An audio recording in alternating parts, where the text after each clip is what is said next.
Durante os anos que se seguiram à Segunda Guerra Mundial, eles foram para o descobertas macabras que revelaram a verdadeira extensão da horror nazista. Nas profundezas de um antigo hospital psiquiátrico, descobriu que centenas de pacientes foram mortos em programas de eutanásia disfarçada de tratamentos médicos, sem ruído, sem tiros, apenas injeções, fome e abandono. Mais longe, uma escola ASS secreta treinava jovens na arte de matar, treinando-os com métodos brutais para transformá-los em algozes inescrupulosos. Berlim, as colossais torres antiaéreas, bunkers de concreto quase indestrutíveis, surgiram como fortalezas defensivas, mas também como centros de comando onde informações cruciais e armas eram escondidas experimental. Em outro canto do Reich, as instalações foram encontradas Lebensborn, onde mulheres selecionadas eram forçadas a dar à luz para o regime, roubando seus filhos, se eles não estivessem à altura do ideal racial. E no subsolo, uma fábrica gigantesca e um bunker inacabado. Eles revelaram o sonho inacabado de uma máquina de guerra ilimitada. Edição 21. Os resquícios do medo alemão. Em 1940, os alemães assumiram o controle das Ilhas do Canal, um pequeno grupo de territórios britânicos localizado na costa da França. Foi a única parte do Reino Unido que permaneceu sob o domínio nazista durante o conflito. Logo começaram a fortificá-la. Guernsey, Jersey e Alderney estavam repletas de construções defensivas. Construíram bunkers, postos de observação, postos avançados de armas pesadas, túneis, armazéns e abrigos subterrâneos. Tudo fazia parte da chamada Muralha do Atlântico, uma linha de defesa que ergueram para impedir invasões pelo mar. Para essas construções, empregaram prisioneiros e trabalho forçado. Cavaram com ferramentas básicas, sem equipamento de proteção e durante dias exaustivos. O tratamento foi extremo. Em Alderney, construíram até campos de trabalho forçado. Os abrigos eram feitos de concreto sólido e muito espesso, frequentemente escondidos entre formações rochosas ou enterrados no subsolo. Alguns tinham ventilação, salas de comando, espaços para armazenamento de mísseis e passagens que os ligavam a outras defesas. Desses pontos, as praias, as colinas e as estradas estratégicas eram monitoradas. As ilhas continuaram a ser reforçadas até os últimos dias da guerra. Quanto mais fraca a Alemanha se tornava, mais estruturas eles adicionavam. Mas, após a libertação da França, as ilhas foram isoladas. Não houve combates pesados naquela área. A rendição ocorreu em maio de 1945. Ao final da guerra, muitos desses abrigos ficaram inutilizáveis. Alguns foram enterrados ou convertidos em armazéns. Outros permaneceram como estavam e ainda podem ser visitados. Há áreas onde as estruturas originais ainda podem ser vistas. As Ilhas do Canal mostram claramente como o regime se preparou para um possível desembarque inimigo. As defesas refletem a escala do esforço, embora nunca tenham sido efetivamente usadas em combate. Hoje, muitas dessas estruturas permanecem parte do ambiente. Algumas ainda estão subterrâneas. Várias foram restauradas. Elas funcionam como centros memoriais ou sítios históricos. Embora o fogo não tenha atingido essas ilhas, suas estruturas testemunham outro aspecto do conflito, o medo constante de uma invasão que nunca aconteceu. Número 20. Os barris de gás que continuam a flutuar sob o Báltico. Quando a guerra terminou, os aliados não queriam manter as reservas de gás que haviam encontrado nas mãos dos alemães. Eles decidiram se livrar de tudo rapidamente. A opção mais prática era enviá-lo para o Mar Báltico e despejá-lo. Não havia planos ou protocolos detalhados. Eles usaram navios de carga e os encheram com barris de metal. Dentro havia gás mostarda, leucisita e misturas que haviam sido fabricadas para uso em uma emergência. O despejo ocorreu nas costas da Alemanha, Dinamarca, Polônia, Suécia e Letônia. Nenhum mapa exato foi elaborado. Eles foram despejados em áreas marcadas com coordenadas que nem sempre foram preservadas. Os barris, alguns feitos de aço e outros de materiais mais finos, foram jogados sem nenhuma proteção adicional, direto para o fundo. Anos depois, começaram os primeiros alertas. Pescadores que trabalhavam em águas próximas puxavam redes manchadas. Às vezes encontravam partes de estruturas enferrujadas ou vestígios de líquido que deixavam queimaduras na pele. Em alguns casos, perdiam a visão ou sofriam de infecções estranhas. As autoridades não ofereciam respostas claras. Eventualmente, algumas equipes de mergulho desceram com câmeras. Encontraram barris enferrujados, muitos deformados, alguns abertos. Vários tinham etiquetas em alemão. Nas áreas próximas não havia peixes. O solo estava coberto de lama espessa e bolhas subiam de locais específicos. O gás mostarda, quando misturado à água salgada, formava uma substância densa, pegajosa e ainda ativa. Em contato com a pele, causava bolhas. No fundo do mar, permanecia estável, mas quando subia à superfície, causava reações graves. Disso surgiram projetos como o SHAMSI, em que equipes científicas de diferentes países mapearam aterros sanitários, coletaram amostras e marcaram áreas como perigosas. Alguns trechos do mar foram declarados zonas mortas. Não havia vida ou vegetação marinha. Apesar das evidências, os governos não chegaram a um acordo sobre como agir.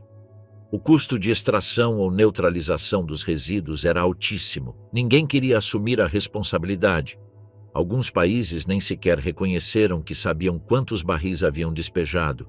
Hoje, em vários portos do Báltico, os barcos de pesca continuam evitando certas rotas. Se apanham algo suspeito, cortam a rede e a lançam na água. Existem estações de monitoramento químico, mas elas operam com poucos funcionários e nem sempre estão ativas. Número 19. O covil secreto, trancado por mais de 800 dias.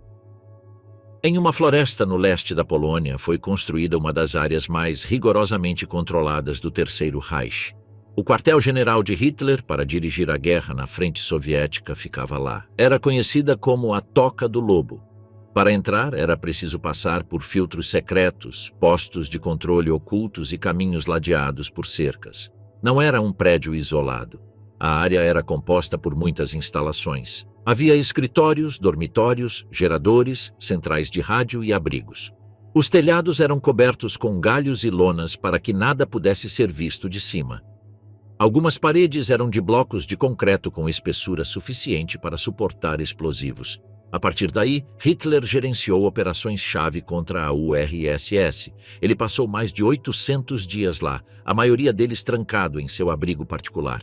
Ele recebia documentos, emitia ordens e tomava decisões sem sair. Técnicos colocavam explosivos em vários lugares. Se o inimigo chegasse, eles poderiam explodir tudo em um curto espaço de tempo. Rotas de fuga também foram criadas embaixo. Alguns desses túneis nunca foram encontrados. Foi também aqui que ocorreu o ataque de 20 de julho de 1944. Klaus von Stauffenberg deixou uma bomba em uma reunião. A explosão causou vários feridos, mas Hitler sobreviveu. Depois disso, a vigilância aumentou. Pontos de acesso foram fechados e novas barreiras foram instaladas. A base tinha 3 níveis. O primeiro era para soldados e guardas. O segundo para técnicos e funcionários administrativos. O terceiro era usado apenas por Hitler e seu círculo mais próximo. Quando tudo foi perdido, em 1945, tentaram inutilizá-la. Colocaram cargas em pontos-chave. Mesmo assim, grande parte permaneceu intacta. Hoje, enormes fragmentos ainda jazem no mesmo lugar. Durante décadas, ninguém investigou seriamente. Somente após a queda do bloco comunista, as escavações começaram. Cabos enferrujados, fundações quebradas, portas de metal e objetos esquecidos foram encontrados. Hoje, o local permanece vazio. É possível caminhar entre paredes quebradas, túneis selados e estruturas sem sinalização.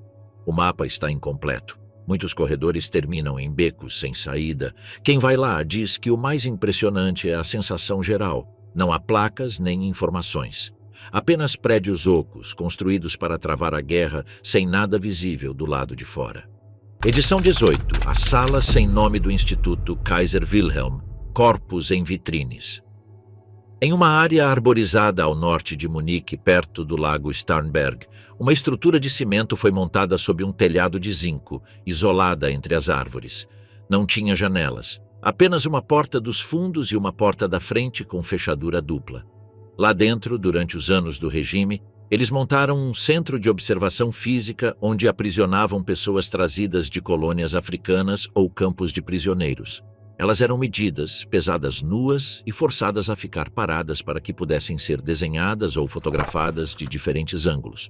Tudo era registrado em cadernos numerados e assinados por médicos da SS. Em alguns dias, Elas eram mostradas a estudantes ou visitantes do partido. Elas eram colocadas atrás de uma caixa de vidro, em uma sala de vidro com um banco dentro, sem abrigo ou comida. O chão era de cimento frio. As luzes eram deixadas acesas o dia todo. Ao lado daquela sala havia um escritório com armários de arquivo, uma balança grande, frascos com líquidos e uma mesa onde eram deixados pertences pessoais. Os que eram trazidos não eram informados de quanto tempo ficariam ali. Dormiam em esteiras finas. Receberam comida uma vez por turno, apenas pão, água e sopa enlatada. Trocas de roupa eram feitas a cada 4 ou 5 dias. Às vezes, eram obrigados a ficar em pé por horas sem se mover enquanto suas reações eram registradas. Se caíssem, eram recolhidos e colocados de volta no chão. Não falavam com ninguém. Os que trabalhavam lá usavam uniformes brancos e luvas. Entravam, faziam sua parte e saíam sem dizer uma palavra. Os documentos no local falavam de observação fisiológica. Havia folhas cheias de medidas do crânio, marcas de cabelo, proporções do nariz e distâncias entre os dedos. Tudo era registrado com réguas, compassos e moldes de madeira. Às vezes eram barbeados e amostras do couro cabeludo eram coletadas para análise em outro local. Uma lâmpada forte era apontada diretamente para o rosto deles. Abriam a boca com ferramentas de metal, tomavam notas e tiravam fotografias. No final do corredor havia uma sala com tubos de ensaio e câmeras antigas montadas em tripés de ferro. Cada imagem era identificada com um número, sem nome. Apenas uma data e um código. Os corpos eram tratados como itens de catálogo. Nos dias mais movimentados, ônibus chegavam com novos grupos. Desciam rapidamente, entravam sem pedir permissão e tinham tudo retirado. Aqueles que saíam da sala com fachada de vidro eram levados para uma sala mais escura. Lá eram submetidos a raios-x e exames de urina e deixados amarrados a uma maca enquanto máquinas passavam por cima deles. Em alguns dias, os mesmos passos eram repetidos. Faziam-nos curvar-se, esticar-se, torcer o pescoço e levantar os braços. As anotações incluíam termos técnicos que só os médicos do Reich usavam. Muitas folhas traziam o selo do Instituto Kaiser Wilhelm. Os papéis iam diretamente para Berlim, embalados em envelopes com barbante e lacres de goma laca. Os trabalhadores não dormiam ali, entravam em turnos, usavam sempre o mesmo trajeto, não se falavam. Havia um guarda que fazia a chamada e marcava com giz na porta quem entrava e quem saía. Aqueles que apresentavam sinais de doença eram isolados em uma sala, sem janelas. Ficavam lá até que seus corpos parassem de responder. Então, um dos médicos aparecia e assinava um formulário de 3 linhas. Esse formulário era guardado em um envelope sem endereço de retorno. À medida que o fim da guerra se aproximava, começaram a remover coisas. Primeiro os potes, depois as caixas de pastas, depois as câmeras. As vitrines foram desmontadas. Alguns dos materiais foram queimados na floresta próxima. Outros foram enterrados em uma vala atrás do prédio. Nos últimos dias, motores podiam ser ouvidos a noite toda. Eles até levaram as luminárias do teto. Deixaram apenas o concreto, as portas quebradas e alguns fios pendurados. Quando os aliados passaram pela área, entraram no local. Encontraram manchas nas paredes, marcas de fita adesiva no chão e etiquetas caídas na poeira. Em um canto, havia um sapato de criança e uma caixa de papéis soltos. Alguns diziam indivíduo 214 ou sujeito sem referência. Não havia placas. Nenhum nome permaneceu. Apenas salas vazias com portas enferrujadas e tetos baixos, onde a luz não penetrava mais. O prédio ficou fechado com tábuas por anos. Ninguém queria usá-lo para nada, então foi demolido sem aviso prévio. O terreno agora tem novas árvores e uma cerca baixa. Ninguém tem ideia do que havia ali. Mas em alguns arquivos do antigo Instituto de Antropologia, ainda há registros daqueles corpos que viveram trancados atrás de um vidro sem saber porquê. Número 17. Torres de ataque aéreo de Berlim. Nos meses finais do conflito, Berlim foi alvo constante de ataques aéreos aliados. Para tentar defender a cidade de cima, o regime ordenou a construção de gigantescas torres de defesa conhecidas como Torres Flak. Eram enormes blocos de concreto sólido, feitos para resistir a explosões diretas e suportar canhões pesados instalados acima. Cada uma era dividida em vários níveis. A área mais alta abrigava armas antiaéreas. Os andares intermediários continham salas de controle, salas com equipamentos técnicos e áreas para operadores de radar. Os andares inferiores serviam de abrigo para milhares de pessoas durante os bombardeios. Bairros de Tiergarten, Humboldthain e Friedrichshain. Alguns alcançavam mais de 40 metros de altura. De seus terraços, tiros eram coordenados contra aeronaves inimigas. Lá dentro, tudo era organizado nos mínimos detalhes. Havia saídas de emergência, tanques de água, geradores próprios e salas para atendimento aos feridos. As paredes internas eram muito grossas e não tinham janelas. Apesar do barulho e do estresse, as equipes continuaram trabalhando por horas para garantir que nada parasse. Nos piores ataques, milhares de pessoas entraram nessas torres em busca de proteção. Embora fossem concebidas como pontos de defesa, também acabaram sendo o último refúgio seguro para muitos. Resistiram a impactos diretos sem desabar. Quando o exército soviético chegou à capital, algumas foram parcialmente destruídas. Outras permaneceram como estavam. Por serem tão grandes e robustas, demoli-las não foi fácil. Nos anos seguintes, algumas foram cobertas com terra, outras foram transformadas em espaços públicos. Hoje, várias dessas torres flak ainda existem. Algumas são plataformas de observação, outras funcionam como parques ou estão fechadas para acesso. Suas paredes ainda carregam as marcas do que aconteceu, pedaços de estilhaços cravados nelas, rachaduras das explosões e restos de concreto explodido. As torres flak de Berlim foram uma tentativa de defender a cidade do céu com estruturas gigantescas e armas pesadas. Elas não mudaram o resultado, mas permaneceram ativas até os últimos dias. Número 16. O submarino. O U-864 foi enviado como último recurso para entregar materiais estratégicos aos japoneses.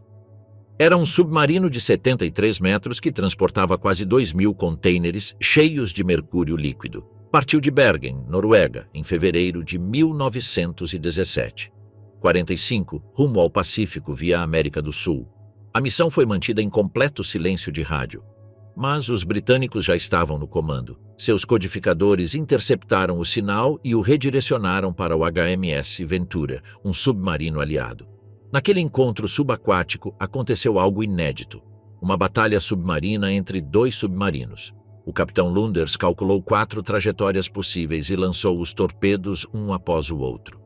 14 minutos depois, o U-864 se partiu em dois e afundou a mais de 150 metros de profundidade perto de Fedje. Com o tempo, as cápsulas metálicas da carga começaram a enferrujar. O mercúrio começou a infiltrar-se no fundo do mar.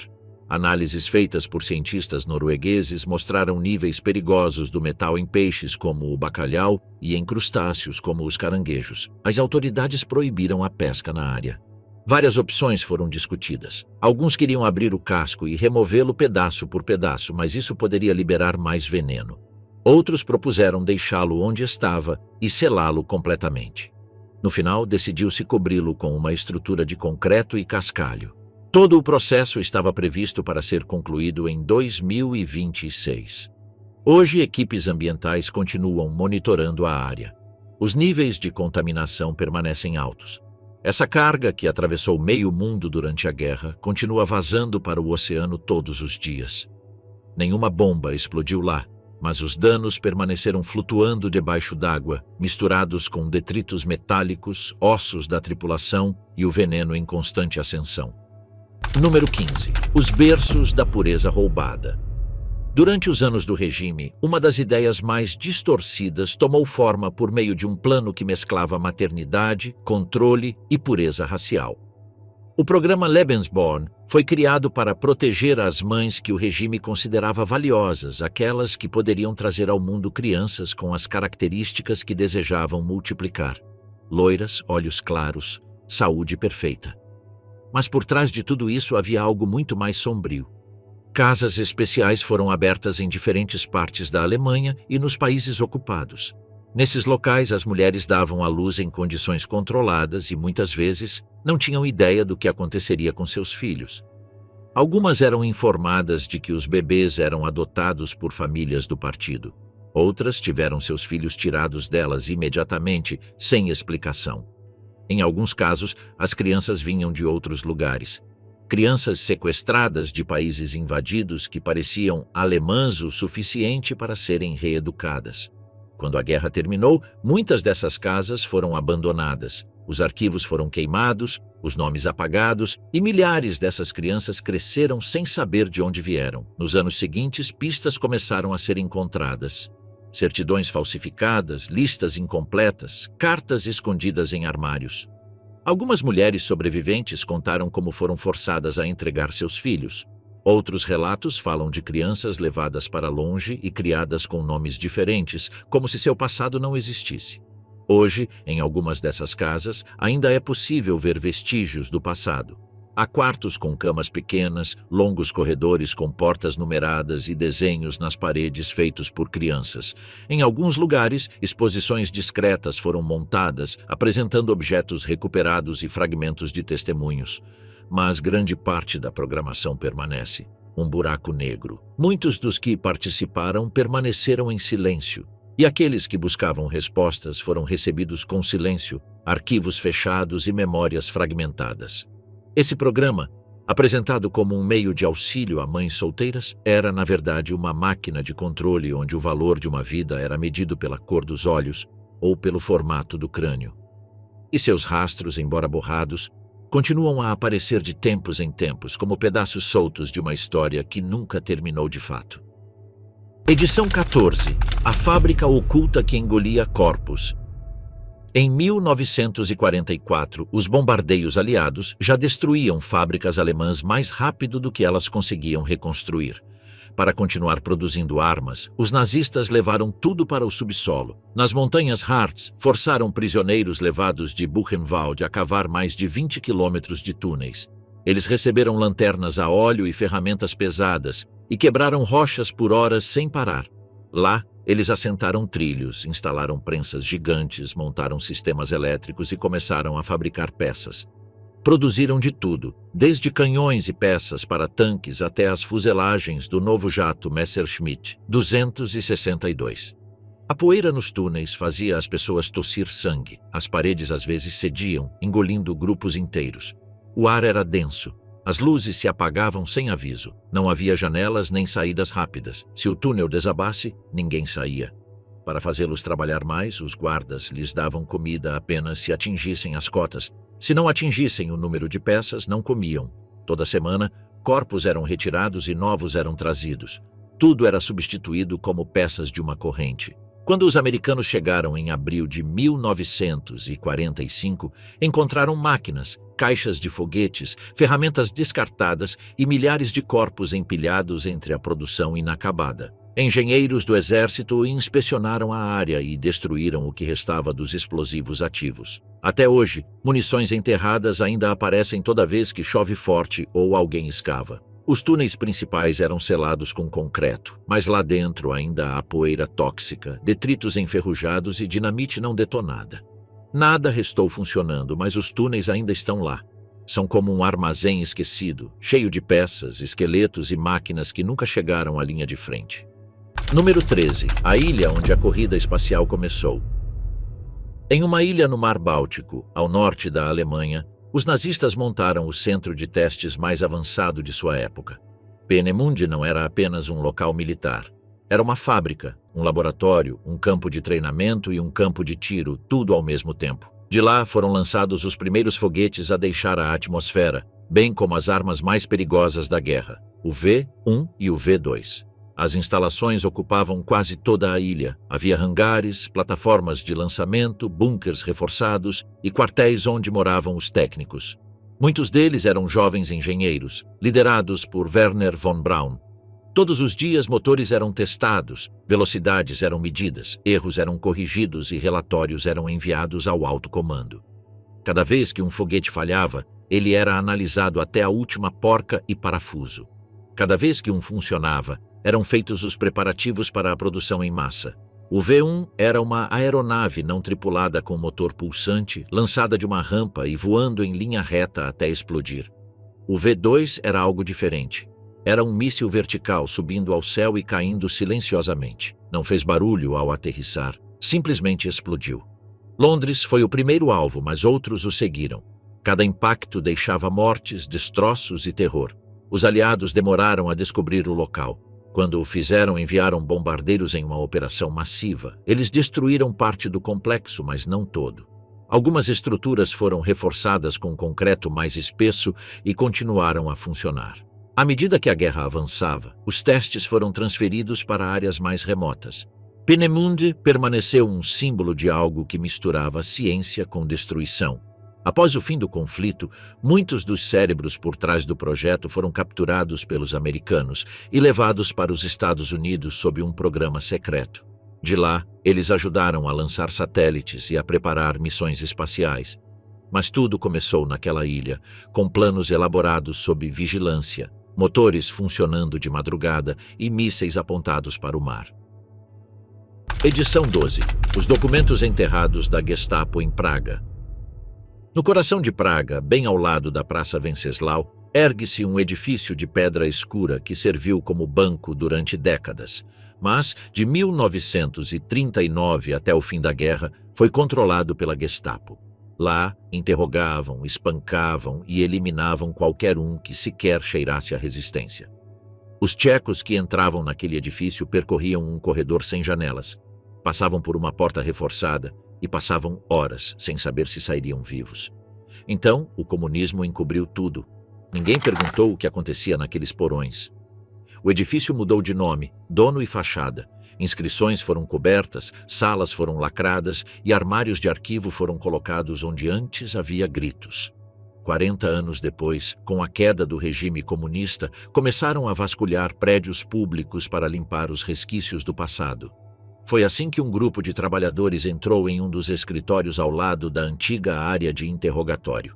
Derrubaram uma divisória falsa e atrás deles encontraram uma porta trancada com cadeados enferrujados. Arrombaram-na. O que havia do outro lado não era poeira nem escombros. Era uma sala cheia até o teto de armários de metal. Havia documentos datados de 1940, folhas assinadas com os nomes de oficiais nazistas, pastas inteiras etiquetadas com endereços, listas, fotos, mapas de vigilância e formulários de execução. Algumas folhas continham vestígios de sangue, outras marcas de censura manuscritas. Eram registros completos do funcionamento interno da Gestapo na cidade, rotas de prisão, relatórios de tortura, registros de deportação, arquivos de informantes e formulários com ordens de transferência para campos de concentração. Havia também cartas que nunca chegaram ao destino, depoimentos escritos por prisioneiros antes de serem executados e álbuns de fotos mostrando policiais posando com detentos algemados ou com cadáveres em quintais. Entre as caixas, havia fitas, gravações em alemão e tcheco, muitas não classificadas. Ninguém as ouvia há mais de 4 décadas. O mais chocante não era apenas o conteúdo, mas a ordem. Tudo estava embalado e classificado por data e número. Alguém o havia escondido sem querer destruí-lo. Os lacres estavam intactos. Muitas dessas evidências nunca haviam sido usadas em nenhum julgamento. Algumas vítimas apareceram pela primeira vez com nomes completos. Outras, que se acredita terem morrido em campos, foram listadas como tendo sido baleadas em porões do mesmo prédio. Havia registros médicos comprovando experimentos com detentos doentes. Havia relatos de professores universitários torturados e enterrados na mata, e havia cartas anônimas que denunciavam famílias inteiras por ouvirem rádios estrangeiras ou esconderem um judeu no sótão. Centenas dessas folhas tinham as mesmas assinaturas no final. Os oficiais que mais tarde desapareceram na Alemanha ou na Áustria sem responder a nenhum tribunal. Quando a sala foi aberta, tudo foi levado em caixas blindadas para o arquivo estatal. Historiadores, tradutores e técnicos digitais trabalharam lá por anos. Milhares de folhas foram digitalizadas, muitas delas serviram para iniciar processos judiciais contra colaboradores tchecos que ainda estavam vivos. Outros ajudaram a identificar restos mortais encontrados em valas comuns sem identificação. Algumas gravações lançaram luz sobre casos esquecidos. E vários parentes de desaparecidos receberam pela primeira vez uma explicação concreta. Os relatórios, as datas, as fotos, tudo coincidia. Não era uma história de arquivo, era uma cena trancada sob repartições públicas esperando a queda de um muro. Hoje, esse material faz parte do arquivo tcheco do terror. Não está em exposição aberta, o acesso é somente mediante agendamento. Mas o conteúdo não está mais oculto. Há cópias online, sessões traduzidas e documentos desclassificados circulando entre universidades e centros memoriais. Ainda há fitas para serem revisadas e pastas fechadas. Ninguém sabe se existem mais salas como esta em outros prédios, com portas fechadas e prateleiras cheias, esperando que alguém pergunte novamente sobre o que nunca deveria ter sido explicado. Mas desta vez, em Praga, uma parede mal colocada acabou expondo a exata burocracia do terror. Número 11. A galeria de arte que quase foi explodida com dinamite. Em uma pequena cidade nos Alpes austríacos, perto do lago Altausee, há uma mina de sal que estava em uso há séculos. Durante a guerra, os nazistas a transformaram em um dos esconderijos mais importantes da Europa. Eles armazenaram milhares de obras de arte roubadas de museus, igrejas e residências particulares. Pinturas, estátuas, tapeçarias, manuscritos. Qualquer coisa de valor que coubesse em uma carroça acabava descendo pelos túneis frios daquela montanha. As galerias eram longas, escuras e constantemente úmidas.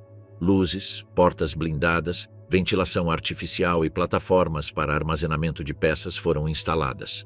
Algumas estavam envoltas em cobertores, outras permaneciam em suas molduras douradas. Em meio a esse caos ordenado, nomes como Vermeer, Rembrandt e Michelangelo surgiram. Havia também peças que Hitler havia selecionado pessoalmente para o museu que planejava construir em Linz.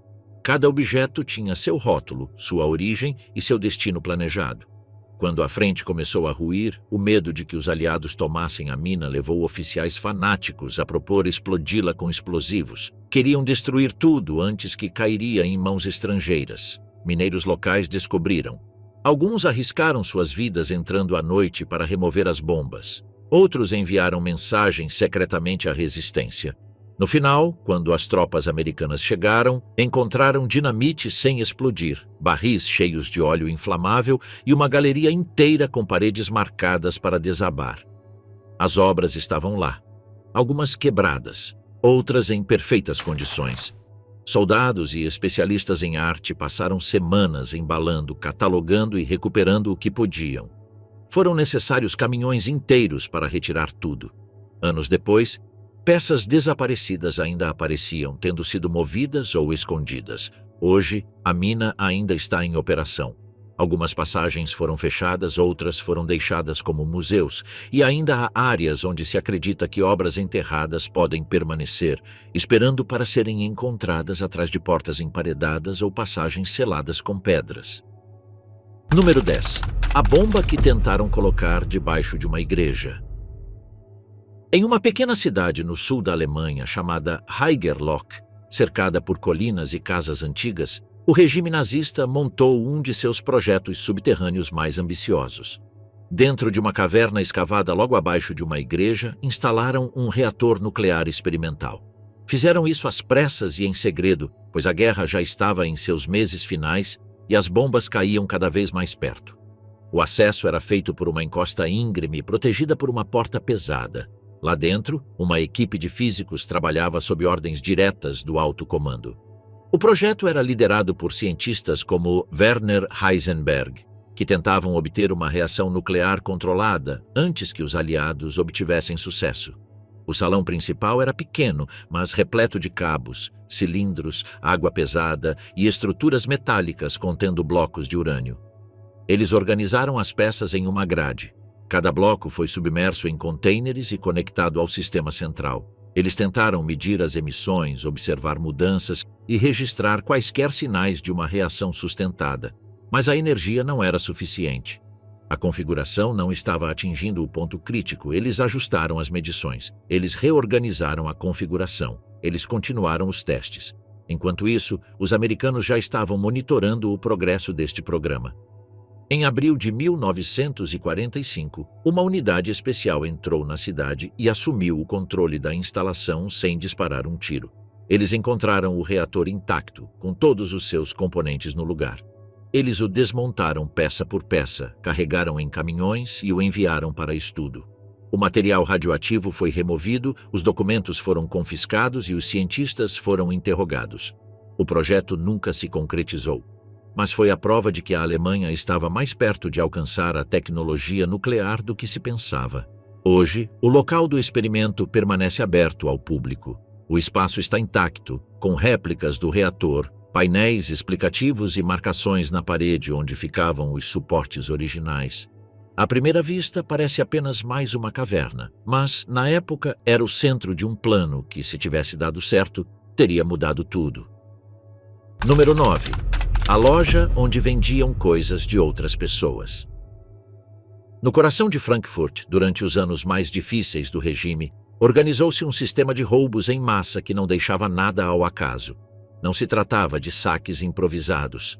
Era um programa organizado, respaldado por documentos, com o objetivo de confiscar todos os pertences pessoais dos judeus da cidade. De joias a talheres, de colchões a álbuns de fotos. Tudo de valor ou que pudesse ser reutilizado era coletado, embalado e enviado para grandes armazéns sob controle oficial. As casas foram esvaziadas por equipes treinadas. Eles percorreram cômodo por cômodo, registraram o que encontraram, pesaram, etiquetaram. Em seguida, colocaram em caixas com números de série. Os itens mais valiosos foram para os escritórios do partido ou redistribuídos entre os membros da SS. O restante foi armazenado em armazéns com prateleiras infinitas, onde os objetos eram empilhados como mercadorias velhas. Um dos principais armazéns ficava na Rua Gross. Friedberger, centenas de móveis, instrumentos musicais, retratos, ferramentas e relógios chegaram lá. Os funcionários, fossem civis recrutados ou prisioneiros forçados, recebiam ordens precisas: separar, limpar e preparar as remessas. Às vezes, os pacotes iam para Berlim, outras vezes para casas ocupadas por altos funcionários. A origem não importava, apenas o uso pretendido. Quando os aliados tomaram Frankfurt, encontraram aqueles armazéns intactos. O que viram não foi um museu, foi um instantâneo congelado do saque. Mesas cobertas de documentos pessoais, gavetas com alianças, malas com roupas de bebê. Cada objeto tinha um dono, mas nenhum objeto tinha nome. Os soldados fotografaram o local antes de tocá-lo. Então começaram a identificar as peças, embora muitas já tivessem sido movidas tantas vezes que era impossível rastrear sua origem. Alguns objetos acabaram em arquivos, outros foram devolvidos com sorte. Mas a maioria permaneceu como evidência do sistema de roubo mais sistemático já ocorrido em uma cidade moderna. Número 8. A casa de aniversário no cume. A uma altitude de mais de 1.800 metros, no alto de uma montanha no sudeste da Alemanha, foi construído um dos edifícios mais impressionantes do regime. O Kelsteinhaus, conhecido como Ninho da Águia, era uma enorme casa de pedra situada à beira de um precipício, com vistas a quilômetros de distância. Foi um presente do partido a Hitler em seu 50º aniversário, embora ele só o tenha visitado algumas vezes. Para chegar lá, os visitantes pegavam uma estrada escavada na rocha, um feito de engenharia que serpenteava por curvas fechadas, túneis curtos e paredes verticais. No final do trajeto, um elevador dourado levava os visitantes diretamente ao salão principal. Tudo foi projetado para impressionar: lareiras enormes, tetos altos, madeira escura, mármore vermelho importado da Itália e janelas gigantes com vista para o vale. Embora tivesse uma atmosfera de fortaleza, o lugar não era um quartel.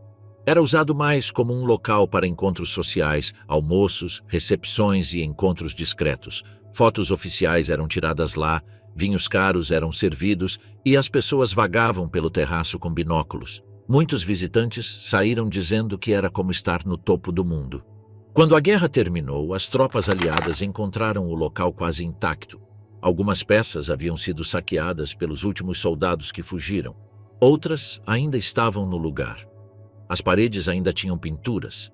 A mesa de jantar ainda estava posta. Não havia documentos secretos nem planos militares. Apenas os vestígios daqueles que o usaram como abrigo temporário. Durante anos, debateu-se se deveria ser destruído. No final, decidiu-se preservá-lo, mais como um símbolo do que um dia foi do que como uma homenagem. Hoje funciona como restaurante e atração turística. Milhares de pessoas sobem até lá todo verão para apreciar a vista, percorrer os corredores e tirar fotos onde os altos escalões do regime se reuniam. Mas, sob o piso brilhante e as paredes limpas, permanece a mesma estrutura de pedra construída em tempo recorde. com ordens diretas, cimento trazido de mula e explosivos prontos para o caso de precisar ser demolida. O tesouro escondido de Merkers. No início de 1945, com o colapso da frente ocidental e as tropas americanas atravessando a Alemanha, um grupo de soldados chegou à vila de Merkers, no centro da Alemanha. Lá, os moradores relataram algo estranho: movimentação de caminhões durante a noite, guardas armados e ordens estritas para não se aproximar de uma mina de sal próxima. Os oficiais tomaram nota e decidiram descer para inspecionar. A entrada era estreita, mas o túnel descia vários metros abaixo do solo. À medida que avançavam, perceberam que não era uma instalação de mineração comum. As paredes foram reforçadas, as portas seladas, e na extremidade oposta, atrás de uma escotilha de metal, encontraram uma das maiores descobertas da guerra: dezenas de toneladas de lingotes e moedas de ouro, sacos cheios de notas estrangeiras, malas com documentos, caixas de anéis, relógios e joias que haviam sido confiscados em campos de concentração. Tudo estava organizado em fileiras, embalado e classificado. Havia também obras de arte, móveis antigos e até arquivos do Banco Central do Reich. O local havia sido transformado em uma espécie de Câmara do Tesouro. Fora transferido secretamente de Berlim para lá, quando já era evidente que a capital estava prestes a cair. A profundidade, o difícil acesso e a umidade constante ajudavam a escondê-lo. Os soldados fizeram um inventário. Cada peça foi registrada, fotografada e removida para custódia. No total, mais de 100 toneladas de ouro, juntamente com milhões em dinheiro e ativos, deixaram aquela mina em caminhões protegidos. Durante semanas, equipes especiais inspecionaram cada canto em busca de mais passagens ocultas ou compartimentos lacrados. Esta descoberta não foi chocante apenas pela quantidade. O mais impressionante foi o tipo de objetos: dentes de ouro, broches infantis, correntes gravadas com nomes. Cada um desses itens falava de uma pessoa de quem tudo havia sido tirado. A mina não era apenas um cofre. Era a testemunha silenciosa de uma operação de saque em todo o país, escondida no subsolo enquanto o regime caía. Hoje, o local está fechado ao público, mas imagens da descoberta continuam a aparecer em arquivos militares. Nessas fotos, lingotes são vistos empilhados ao lado de capacetes, armas enferrujadas e retratos com molduras quebradas, tudo sob a mesma luz fraca da galeria. Edição 6. A máquina perdida da Silésia. Na região da Baixa Silésia, perto da fronteira entre o que hoje é a Polônia e a República Tcheca, os nazistas instalaram um de seus projetos mais estranhos e secretos. Eles o chamaram de Die Glock, que em alemão significa o sino. Era um dispositivo experimental de formato cilíndrico e bordas arredondadas que, de acordo com relatórios de inteligência aliados, estava encerrado em uma estrutura subterrânea com acesso limitado e pessoal altamente especializado. O dispositivo tinha aproximadamente 8 pés de altura, tinha um invólucro de metal grosso e estava conectado a tubos, geradores e compartimentos selados. Dentro havia um líquido que alguns chamavam de Xerum 525. Relatórios o descreveram como brilhante, viscoso e perigoso. Ninguém fora do projeto sabia ao certo qual era a finalidade do dispositivo. Mas os poucos documentos que foram recuperados indicam que ele pretendia envolver propulsão, magnetismo ou mesmo manipulação da gravidade. O projeto foi supervisionado por engenheiros do programa SS Wunderwaffe, os responsáveis pelo desenvolvimento de armas que poderiam mudar o rumo da guerra. O local de testes fica perto de uma estrutura conhecida como The Hang, uma série de pilares de concreto dispostos em um círculo, que alguns ligam ao campo de testes Die Glock. No entanto, nenhum desenho completo ou fotografia original do dispositivo em operação foi encontrado. O que mais intrigou os investigadores aliados foi o súbito desaparecimento do equipamento e do dispositivo. Ao final da guerra, quando as tropas soviéticas chegaram à área, não encontraram vestígios do dispositivo nem dos cientistas envolvidos. Presume-se que parte do equipamento tenha sido transferida para outro local ou destruída para evitar a captura. Outros acreditam que os responsáveis escaparam com a ajuda de redes clandestinas que protegiam altos funcionários do regime. A Glock foi citada inúmeras vezes em documentos desclassificados, entrevistas com ex-militares e arquivos incompletos. Embora muitos aspectos de seu projeto permaneçam sem confirmação, o projeto era real e é mencionado ao lado de outras armas experimentais do Terceiro Reich. Até hoje, o mistério alimenta hipóteses sobre sua finalidade, mas não há uma única imagem verificada de sua operação. O local onde ela se situava permanece fechado ao público, coberto de vegetação e protegido por cercas. Tudo o que resta é uma estrutura vazia, lajes quebradas e uma história sem fim, nunca oficialmente explicada por ninguém. Número 5. A Sala de Âmbar que engoliu a guerra. Durante séculos, a Sala de Âmbar foi um dos espaços decorativos mais impressionantes do mundo. Uma sala inteira coberta por painéis de âmbar esculpidos, incrustações de ouro e espelhos ornamentados, foi originalmente projetada na Prússia e posteriormente instalada no Palácio de Catarina, nos arredores de São Petersburgo. Seu brilho alaranjado, relevos polidos e molduras intrincadas a tornaram uma obra de arte única, admirada por reis, diplomatas e visitantes do mundo todo. Quando a Alemanha invadiu a União Soviética em 1941, o exército avançou rapidamente pelo território russo, e um de seus alvos culturais era justamente aquela sala. Apesar das tentativas de protegê-la, desmontá-la ou escondê-la, os nazistas conseguiram levar todas as peças. Embalaram os painéis, numeraram-nos e enviaram-nos em caixotes para Königsberg, na atual Kaliningrado, onde foram instalados no museu do castelo local. Por vários anos, eles estavam em exposição pública lá, mas quando a guerra tomou um rumo diferente e o avanço soviético se tornou incontrolável, as evacuações começaram. Autoridades alemãs tentaram mover o conteúdo do museu antes que as bombas o atingissem. No entanto, após o cerco e bombardeio de Königsberg em 1944, o castelo foi quase completamente destruído. Desde então, o paradeiro da Sala de Âmbar desapareceu de vista. Não há registros oficiais sobre o paradeiro das caixas, nem fotografias que confirmem seu estado após o ataque. Durante décadas, pesquisadores e caçadores de tesouros russos e alemães buscaram pistas. Alguns acreditavam que ele havia sido transportado por navio e afundado no Mar Báltico. Outros acreditavam que estava enterrado em uma mina ou bunker que desabou no subsolo. Houve até escavações na Polônia e na Alemanha baseadas em rumores e depoimentos de veteranos, mas nenhuma produziu resultados conclusivos. A única coisa que resta é uma reconstrução moderna, instalada no mesmo palácio onde o original ficava, feita com fotografias antigas e materiais semelhantes.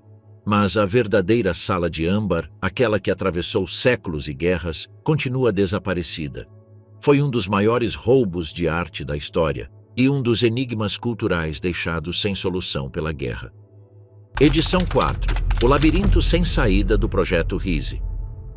Nas profundezas das montanhas do sul da Polônia, em meio a densas florestas e estradas de terra sem sinalização, os nazistas desenvolveram uma rede de túneis e estruturas subterrâneas que ainda hoje não é totalmente compreendida. O projeto foi chamado de Riese, que significa gigante em alemão. Não se tratava de um único local. Tratava-se de uma série de instalações conectadas, escavadas em rocha sólida, espalhadas por diferentes partes das montanhas Ou. As obras começaram em 1943, quando o avanço dos aliados na frente oriental já era evidente. Para construí-la, foram empregados prisioneiros do campo de concentração de Grossrosen, que trabalharam até a morte dentro de túneis cheios de poeira, umidade e maquinário pesado. Usando dinamite, pás e britadeiras, eles abriram passagens, reforçaram tetos com vigas de aço e criaram grandes câmaras, muitas das quais sem finalidade aparente. Ninguém sabia exatamente para que serviam. Alguns corredores se estendiam por centenas de metros montanha adentro. Outros terminavam abruptamente em paredes lisas. Havia trechos com trilhos, áreas com plataformas de concreto e armazéns onde materiais não identificados eram armazenados. Tudo estava sob rigorosa vigilância militar. Planos parciais, equipamentos isolados e ordens vinham diretamente dos mais altos escalões do regime. Uma das teorias mais comuns é que o complexo serviria como um quartel-general subterrâneo, blindado contra bombardeios, e conectado por túneis internos que permitiriam a evacuação ou mobilização de tropas sem exposição. Outros acreditavam que abrigaria fábricas secretas de armas ou até mesmo laboratórios experimentais. A verdade é que, quando a guerra terminou, o projeto não estava concluído. Quando os soviéticos chegaram, o que encontraram foram corredores abandonados, máquinas enferrujadas, esqueletos em galerias destruídas e plantas incompletas. Não havia documentos que explicassem o propósito final. Algumas áreas estavam seladas, outras parcialmente inundadas. Durante anos, os túneis permaneceram fechados e a vegetação gradualmente os cobriu. Entradas. Hoje, partes do complexo podem ser visitadas com capacete e lanterna, mas a maioria permanece inacessível. Algumas áreas podem ter sido bloqueadas por deslizamentos de terra, outras nunca foram concluídas. O que resta é um labirinto sem sinalização e cheio de ecos, de muros de concreto, guindastes sem cabos e plataformas que não levam a lugar nenhum. É um dos maiores vestígios do regime e, ao mesmo tempo, um dos mais enigmáticos. Número 3. O bunker onde tudo terminou. A poucos metros do portão de Brandemburgo, sob um jardim simples e sem graça, ficava um dos locais mais bem guardados e secretos dos últimos anos do regime. O Führerbunker era uma estrutura subterrânea projetada como refúgio para comandantes de alta patente, mas acabou se tornando a sede final do poder nazista. Construído a vários metros de profundidade, em meio a camadas de concreto armado, corredores estreitos e portas blindadas, foi ampliado em etapas à medida que a situação militar se agravava. O acesso era limitado. Havia um corredor que saía da chancelaria do Reich, escadas de metal, câmaras de pressão e salas austeras e sem janelas, com paredes grossas e tetos baixos. Os membros mais próximos do círculo íntimo de Hitler viveram lá nas últimas semanas, juntamente com oficiais, ajudantes e equipe médica. A luz era artificial o dia todo. O ar filtrava por ventiladores e a água chegava por canos de emergência. Não havia sinal do lado de fora, apenas rádios recebendo notícias cada vez piores. Daquele bunker, Hitler dava suas últimas ordens, assinava documentos sem sentido e recebia relatórios militares que não mudavam mais nada. Mapas de situação estavam pendurados em uma das paredes principais. Reuniões improvisadas eram realizadas em uma pequena sala de jantar. A cozinha funcionava perfeitamente. As horas passavam lentamente, entre o som do bombardeio ouvido acima e a certeza de que o cerco estava se fechando. Enquanto a cidade ardia, os que estavam lá dentro mantinham uma rotina que já não fazia sentido. Alguns escreviam cartas, outros queimavam arquivos. Documentos oficiais eram destruídos, cofres esvaziados e medidas eram tomadas para evitar que qualquer vestígio fosse exposto. Nos últimos dias, a atmosfera se tornou mais densa. Ninguém falava alto, ninguém olhava ninguém nos olhos, eles apenas esperavam. Quando o Exército Vermelho chegou às ruas próximas, as entradas estavam fechadas. Acima do solo, quase nada restava. O prédio da chancelaria havia sido reduzido a escombros, e no subsolo, o bunker estava esvaziado. Alguns conseguiram escapar por túneis, outros ficaram presos. O local foi inspecionado dias depois por tropas soviéticas. Encontraram quartos vazios, colchões usados, restos de comida e partes queimadas do chão. Ao longo dos anos, o local foi coberto, desmontado e reconstruído. Hoje, há um parque de terra batida, algumas placas discretas e um estacionamento. Nenhuma parede original permanece visível. Mas naquele porão sem janelas, por semanas, o último resquício de poder de um regime que já estava morto se manteve firme. Número 2. A oficina secreta de notas falsas. Nos anos mais críticos da guerra, quando o desgaste econômico e militar se fazia sentir em todas as frentes, o alto comando do Terceiro Reich lançou uma operação que não envolvia tanques ou aviões, mas visava diretamente o sistema financeiro inimigo. O plano era aparentemente simples: inundar o Reino Unido com libras esterlinas falsas para desestabilizar sua economia. Chamaram-lhe Operação Bernhard. Para realizá-lo, reuniram um grupo seleto de prisioneiros dentro do campo de concentração de Sachsenhausen. Não eram soldados nem engenheiros, eram impressores, gravadores, tipógrafos, especialistas em papel-moeda. Eram forçados a trabalhar em instalações fechadas, sob vigilância constante, com ferramentas especializadas. Reproduziam as chapas, o papel, os números de série e até mesmo o desgaste típico das notas em circulação. Durante meses, imprimiram libras falsas, praticamente indistinguíveis das verdadeiras. Era um trabalho meticuloso. Qualquer erro poderia revelar todo o processo. Elas eram verificadas com lupas pesadas e comparadas com cópias autênticas. Quando as notas estavam prontas, eram colocadas em circulação por meio de intermediários, redes clandestinas e operações secretas fora do país.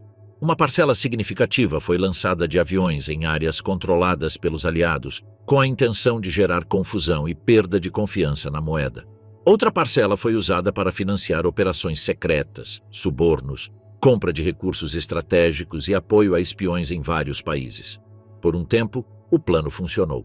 Alguns bancos não notaram a diferença. As autoridades britânicas demoraram a reconhecer a magnitude da ameaça. No entanto, quando descobriram que a circulação de notas falsas estava disparando, o Banco da Inglaterra tomou medidas urgentes. Mudou o design, ajustou os métodos de impressão e iniciou investigações discretas para evitar o pânico. Ao mesmo tempo, os aliados, libertando os campos, descobriram as instalações de falsificação e prenderam vários dos técnicos forçados a participar. Muitas das notas falsas sobreviveram à guerra. Algumas foram encontradas em cofres, outras em sacos enterrados, e algumas foram recuperadas do fundo de lagos onde os nazistas tentaram esconder provas antes de se renderem. Até hoje, exemplares permanecem em museus e coleções particulares. São a prova silenciosa de uma operação financeira sem precedentes, projetada não para roubar, mas para destruir uma economia por dentro. Número 1. A descoberta no porão de Mengele.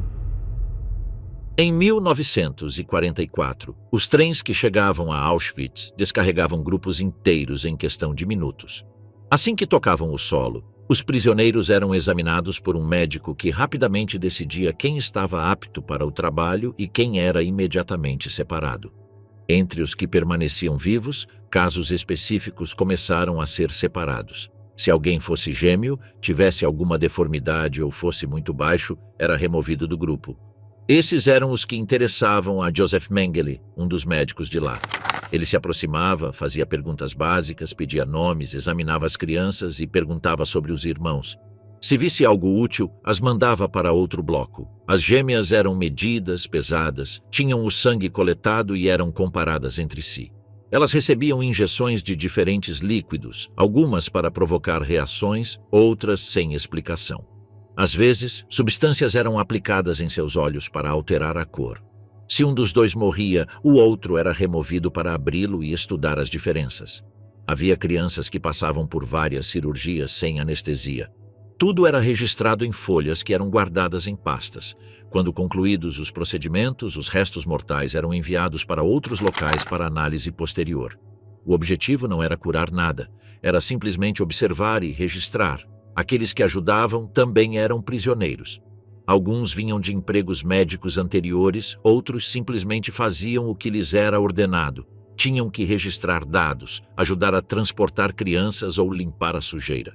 Viviam sob constante ameaça. Qualquer um que falhasse era substituído sem demora.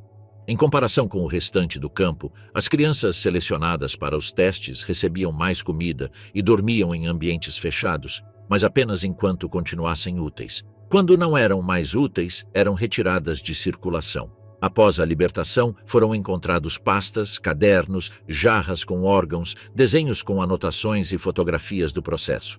Havia um caderno com datas, nomes e marcações repetidas que se cruzavam entre os diferentes casos. Mais de 1000 crianças foram parar naquele programa. Apenas algumas sobreviveram. Muitas acreditavam estar sendo tratadas por alguma causa. Joseph Mengele escapou assim que a guerra terminou. Ele foi para a América do Sul e não foi julgado. Anos depois, restos mortais humanos foram encontrados no Brasil que o identificavam, mas não houve condenação. Seu nome ficou ligado a esses experimentos devido aos materiais encontrados no local. Antes da chegada dos soviéticos, os oficiais do campo tentaram queimar ou esconder tudo o que podiam, mas restaram instrumentos, documentos e jarros que confirmavam tudo o que havia sido feito. Muitos dos locais usados durante o Terceiro Reich foram projetados para não deixar vestígios. Não havia placas, plantas visíveis, nem nomes escritos em lugar nenhum. Funcionavam apenas enquanto eram necessários, e então eram cobertos de terra, cobertos de madeira ou explodidos com dinamite. Durante anos, ninguém sabia onde estavam. Alguns surgiram por acidente. Um túnel desabado sob uma vila, uma caixa de metal no fundo de um lago, um campo cheio de concreto sob uma floresta tranquila. Outros surgiram quando alguém revisou documentos antigos em um arquivo mal classificado. Nenhum estava marcado nos mapas, nenhum tinha uma explicação oficial. Cada descoberta deixava claro que havia outra estrutura operando por trás da conhecida, uma rede paralela, sem testemunhas, sem relatórios, sem limites. E embora mais de 80 anos tenham se passado desde o fim da guerra, ainda existem lugares encobertos, áreas marcadas como perigosas, cofres trancados e documentos que permanecem presos no lugar errado, esperando que alguém os encontre por engano.